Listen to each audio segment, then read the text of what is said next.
Welcome to Multifamily Deal Lab, where your host, Dave Lindahl, dissects recent multifamily deals done by his guests. Dave will extract what went right, what went wrong, and a number of key takeaways so your next deal may be more profitable.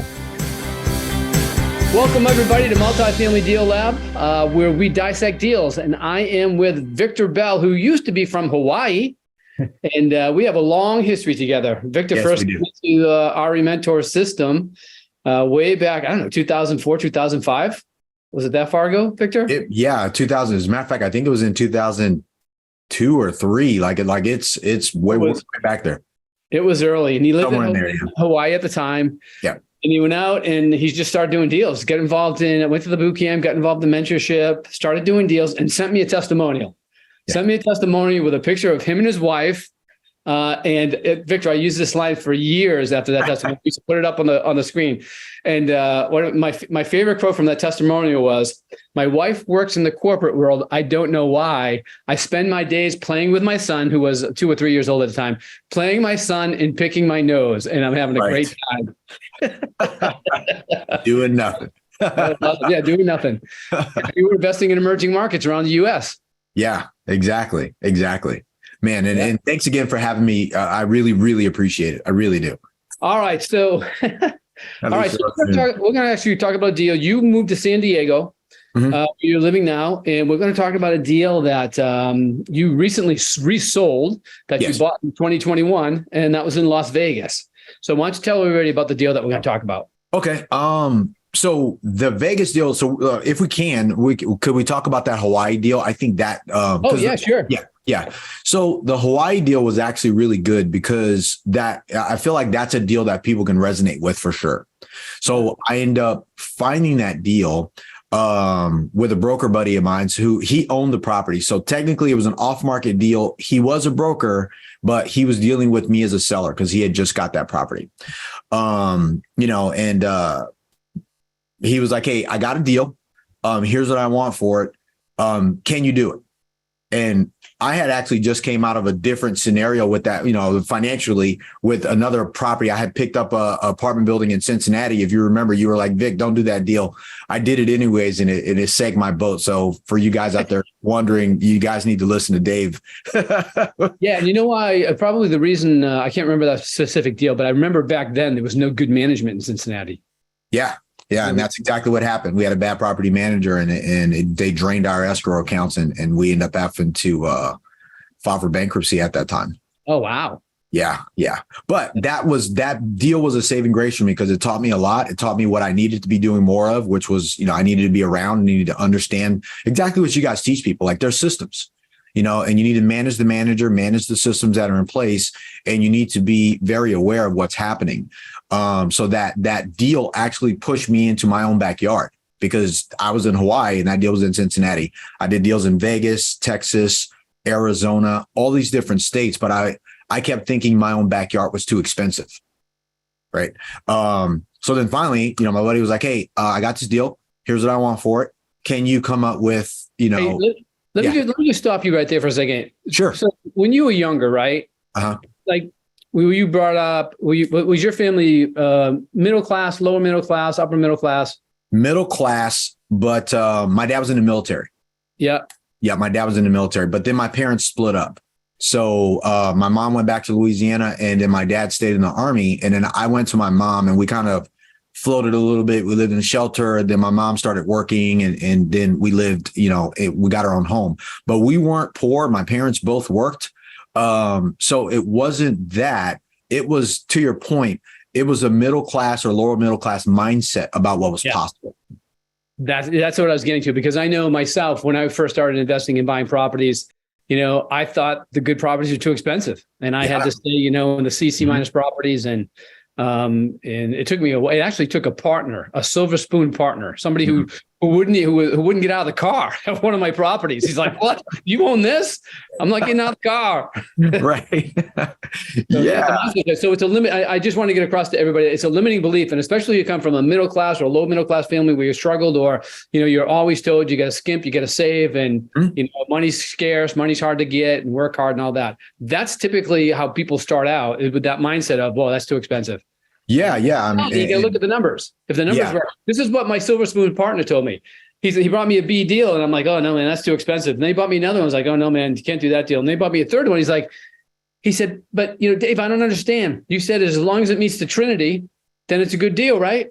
And I said, yeah. And he said, well, this meets the Trinity. I said, yeah, but those units are expensive. And he says, yeah, but it meets the Trinity. It cash flows properly. And I'm like, damn, that was like a turning point. It's like, damn, he's right. Yeah. That was with me. Yeah, absolutely. And you're absolutely right about it. That was the, as a matter of fact, I put it up here for the show. I mean, you can't see it as well, but that was one of the deals I got. I ended up buying 2 deals from him, and then I bought a third one right down the street from this one. And I had the same aha. I was like, oh, wow. He had to show me how to underwrite it a little differently because we were in a higher price market, and some of the numbers were different from what I was used to. To your point, the same way you run a C property or a D property and you're trying to manage that is very different when you're running a B property or in a better location. That is it's a different thing. And I had to get my mind wrapped around that. My underwriting needed to change a little bit. Yep. So I was being way too conservative, but that was just for fear, right? Fear of not understanding, hey, buy low, sell high, get a property in the worst neighborhood you can and fix it up and hope and pray. So, and it does work, but at some point that wasn't going to work on this. So yeah. So in this deal, I ended up getting this deal. We closed this deal. I found a partner, so you guys know. One second. Which one are you talking about? Are you talking about the deal that you sent me, or are you talking about the deal in Hawaii, this deal right here, this 10 unit. Okay. So that one's in Hawaii, in Honolulu? That one's in Hawaii. Yeah. Okay. Yeah. So we got it for $1 million. Yeah. And got it for $1 million. It appraised for 1.4 million. Go figure. Great. I had no idea. As is. So we stepped into $400,000 worth of equity right away. And I had one plan, because once I understood, hey, go in and raise the rents, stabilize the property for 24 months, whatever the bank is telling you need to do, and then refinance and take out your investors' money, give it back to them, and just keep them in the deal and then leapfrog into the next deal. That was the strategy. We did that. And then later, again, when I sold that property, we sold it for 1.7 million, even though we had no more money in the deal. And it cash flowed about 36,000 a year for 7.5 years. How many units was that? That was only 10. Oh, nice. But it's because of the cap rate. The cap rates in that market have been pretty much around 4 and 5. So I had to kind of make a little bit of an adjustment on the purposes of that investment. So, just like right now, I think all markets are somewhere around 4 or 5, but that was a huge switch for me. But and then I bought another property and replicated those strategies.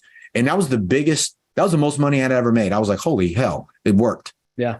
I was really picking my nose then, but with my kids. Yeah. Now you have multiple kids, right? Yes. Yeah. We have 6 kids total for sure.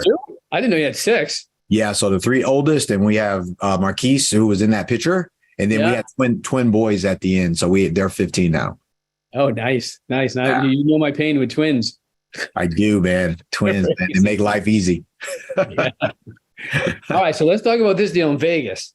What the interesting thing about the property package that you sent me about this deal, just so everybody knows, it's a 20-unit deal. It's in Las Vegas. No, that was one of these. That was in Hawaii, not Vegas. Oh, this is Hawaii? Yeah, that's Hawaii. So do you own those other 4 properties in this neighborhood? No, we sold them off. But you did? Yeah, we did. Okay, because when he sent me you get this property package, he sent me a heat map, and it shows that he owned four properties, and that one was the 5th property in that area. Why do I think? I don't think that was mine.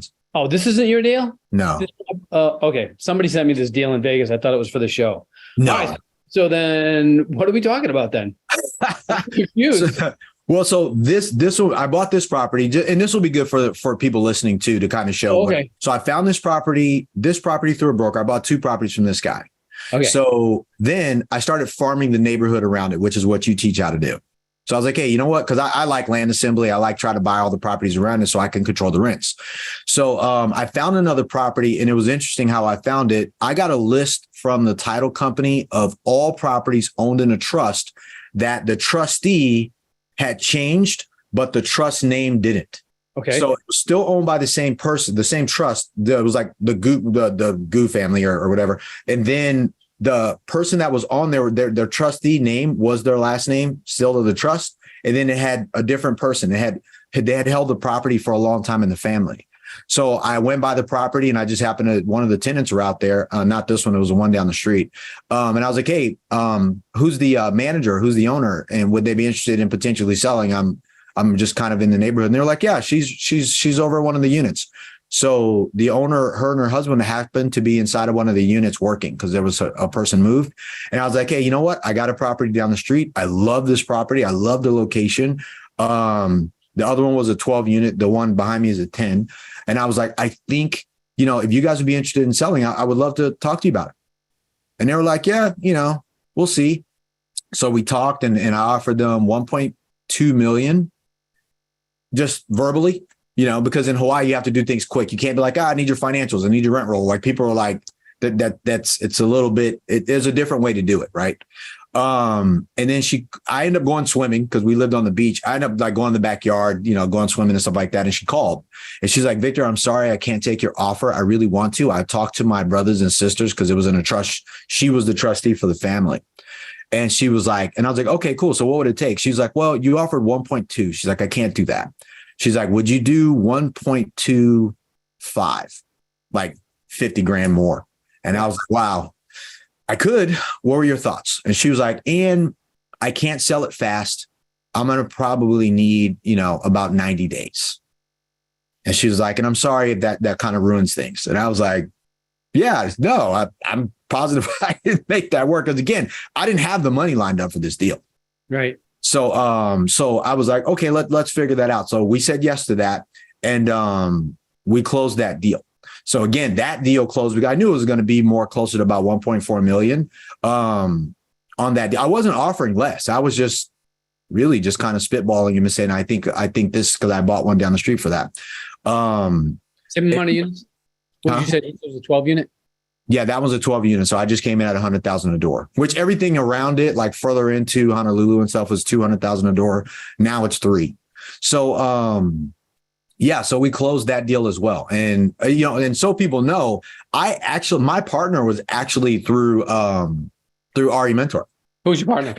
Kevin Young. Okay. Yeah. So Kevin passed away after we closed, after we sold off COA. You met him at a boot camp? No, actually, you know what? So that was when I was kind of doing some coaching, and I talked to one of the coaches. I can't remember who she was, just random. And I was like, hey, I'm looking for a partner on a deal I have in Hawaii. And she was like, oh, you know what? I think I know somebody I talked to the other day that was interested in partnering. And then we talked on the phone. I told him what I had, and he was like, dude, I'm interested.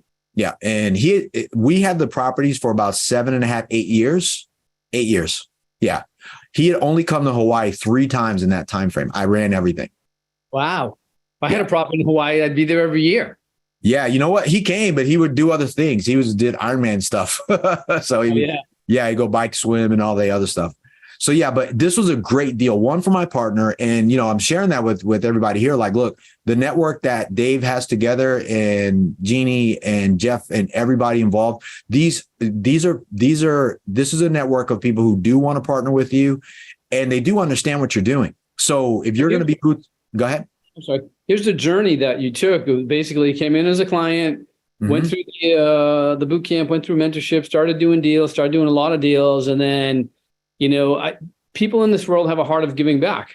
And then we get this question, because your life changes, things are going for the better and you're so appreciative. They come back and say, how can I give back myself? How can I be a coach? Can I teach other people how to do this? Using your system as well.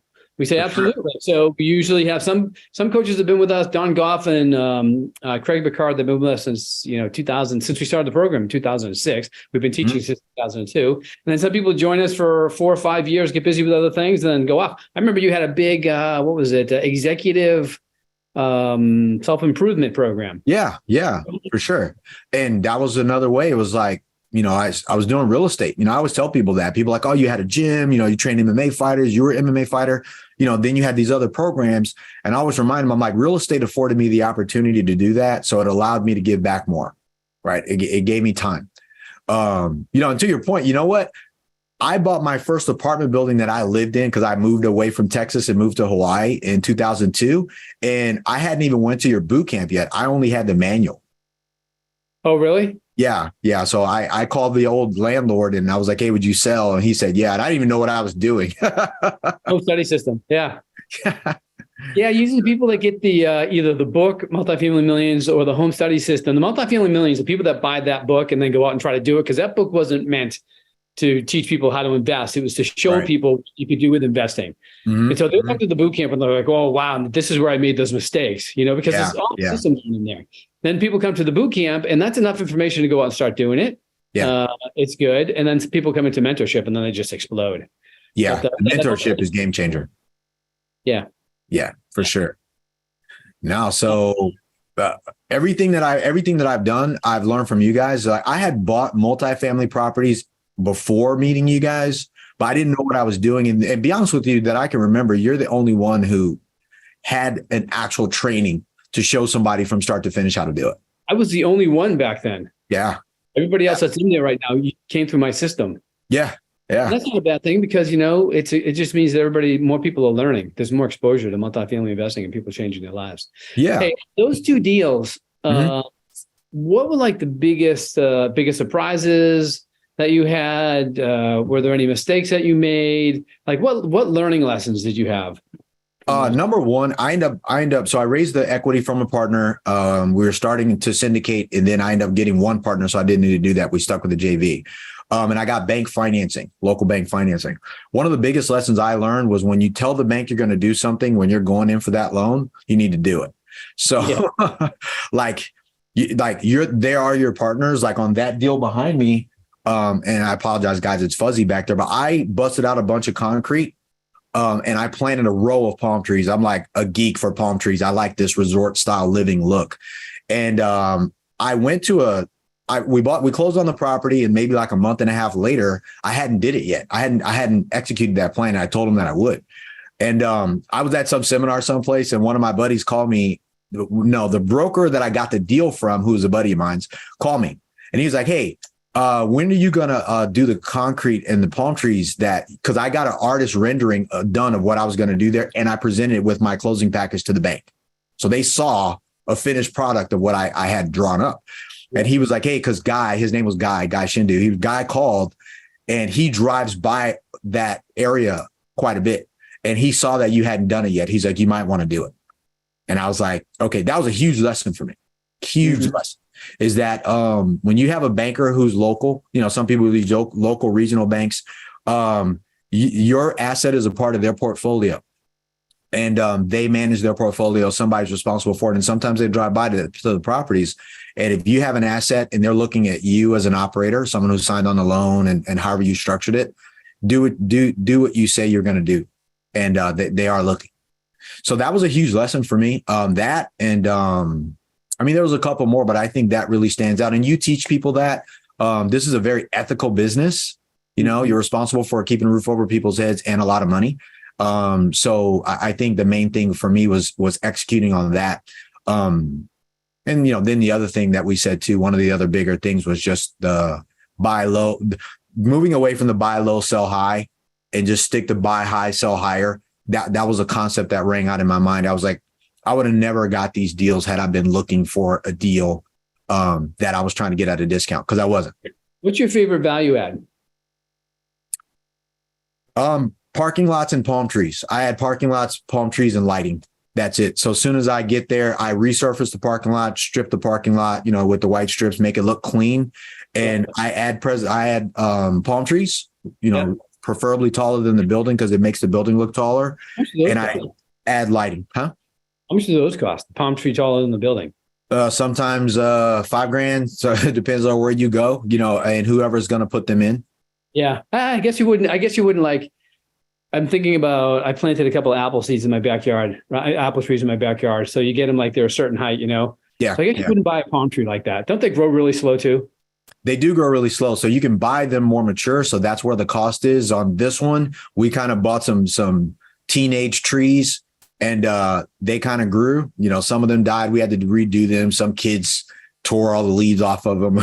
We had to go back and tear those out and do stuff. So, but to me, that's the first thing people see when they walk in and it makes them feel good. So then I start going to the units, but that's first. That's always first. We paint the building, parking lot, palm trees, and more lighting, and it just brightens the place up. What's your typical exit strategy? Are you looking for appreciation? Are you looking to force the appreciation? What's your condo conversions? Have you tried any of those? No, we did not do any condo conversions, but I tried to buy a lot of properties from people who had bought properties to condo convert, so they overpaid. And then their condo conversion market crashed around them, and now they're stuck with that debt. So it's easy to get seller financing because they're like, hey, we just want to get out.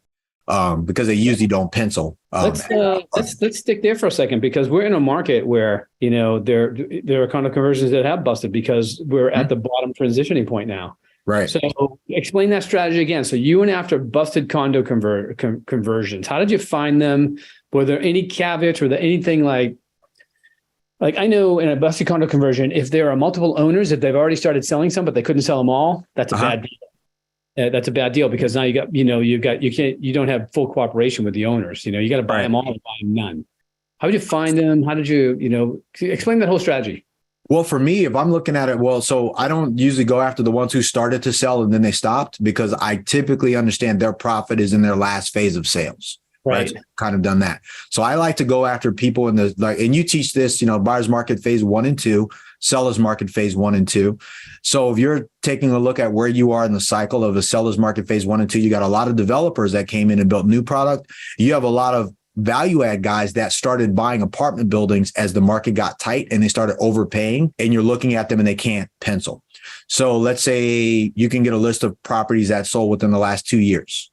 And for us, it was like 1-for-1 parking or 2-for-1 parking, because in order to condo convert a unit, in the markets that we were looking at, they won't let you do it unless there's an adequate parking to go with that unit. So I would just look like, hey, who overpaid for a property at the height of the market? And if they went in and that was their, like I said earlier, they were like, hey, we can buy it as an apartment building. We're going to put X amount of money down. But with the lender as a highest and best, we're saying, hey, it's going to be worth X if we do condo conversion. So I just find out who they are and reach out to those people and be like, hey, did you guys buy this as an apartment or were you guys going to condo convert it? And then they'll tell me, or I'll ask the lender, call the lender, be like, hey, you guys did a loan on this. Were they going to condo convert this out? Is that what their highest and best was? And then I'll just ask. And usually condo converters are always condo converters. Mm-hmm. So you rarely ever find some guy who's an apartment guy who goes, hey, the strategy's changed. I'm going to condo convert. It's usually somebody who's built their business off of that, and that's a boom and bust business. Absolutely. Yeah, there's only a certain, for condo converters, they're looking for the affordability index index to go below 1 to 0.72 before they get involved. And that's up like 3/4 of the way up on the emerging market. It's about 1/4 of the way down from the seller's market phase 2. And so there's not a big time, for them to get money. It's like that window just shuts. Clap. and then it busts. And then they're stuck holding those assets until the next cycle. We talked to a guy who had bought a property for, I don't know, I think he was at the time, it was maybe like $500,000 a door in Hawaii, which was ridiculous for like 60s product. And he was like, yeah, we're going to condo convert it. We're going to, the soft costs, and they were going to put in about $50,000 a door in hopes to sell for like $700,000 a door. And I was like, and the market's changed on them. They had to hold that product for a while. They end up going belly up and filing bankruptcy. Yeah, that's what happens to that, and also developers as well. Yeah. Okay, so let's do this. We're nearing the end. I want to get an idea of what are you reading now, and what is your favorite business book of all time? Ooh, favorite business book of all. So right now what I've done is I've kind of switched over to audiobooks because I'm always either out at deals or doing stuff. So it's like How to Invest. How to invest or how to be an investor. It's a really good book, but it goes through like Larry Fink. Like because I have a real estate fund now, I started studying bigger firms. So Steve Schwarzman, Larry Fink, Sam Zell. Yes. So that's really good. Favorite business book of all time? Yep. That's a great question, man. That's a tough one because I separated my brain that real estate and business are not the same thing. And I always get jealous of business guys. I'm like, man, your business is so cool.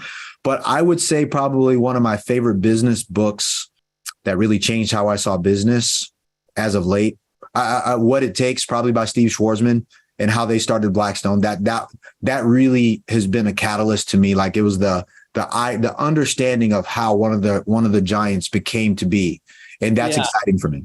I've always had this thing about outliers, like Blackstone. That's an outlier because Blackstone is its own giant. You know what I mean? Yeah. It's worth trillions of dollars and it's its own ecosystem. It's its economy. They just applied for the ETF and of course they're going to get it. It's just a matter of time. And now that they've done it, Gary Gensler, there's no way that he can deny it now. You know what I mean? You get the biggest world, asking for it and saying that they're going to monitor it. So now it's gonna come. But still, you get these big, huge companies, and I've read books by David Goggins, and there's a guy that I was learning speaking from a long time ago, Joel Bauer, and these people are like one-offs. You know what I mean? They're so good at what they do, or they're so different at what they do. Yeah.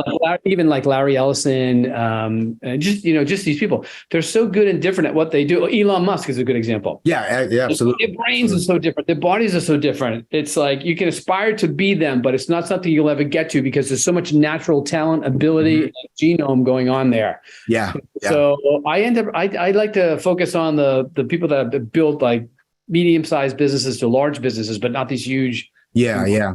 Well, what stood out to me was that one of the properties that we lived in, it was a beachfront community. I was like, man, I would love to own this. I would love to own this. And there was a lot of properties in Hawaii that I would be like, dude, I would love to own this. No one gets into real estate to buy, like little crappy properties. Everyone's like, dude, I want to be successful. Especially for me, I'm a dreamer. I'm a vision person. And I've never not achieved my goals ever.